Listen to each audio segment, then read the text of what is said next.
Hey everybody, what's up and welcome back to today's video guys. And today guys, I'm going to go ahead and be showing you how to go ahead and use Canvas in Gemini.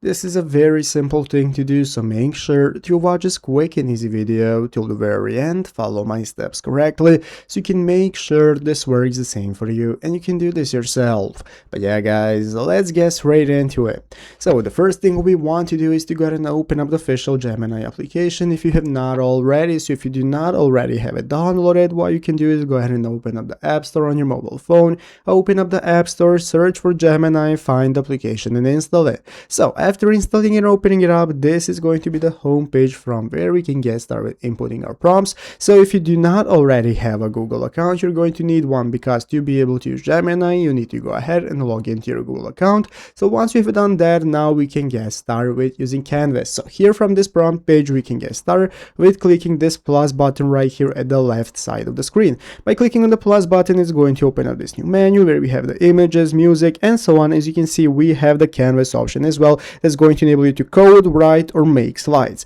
So by clicking on Canvas, you can now go ahead and get started writing and building together in this prompt right here, as you can see. So you can go ahead and give it the prompt that you want to go ahead and ask it, such as write a blog post about time management or create a functional Pong game, whatever you prefer, and it's going to start answering your questions. So it's going to be giving you code ideas, how to go ahead and implement it, and so on. All of that is going to go ahead and be doable right here with the Canvas section, and this is how to start.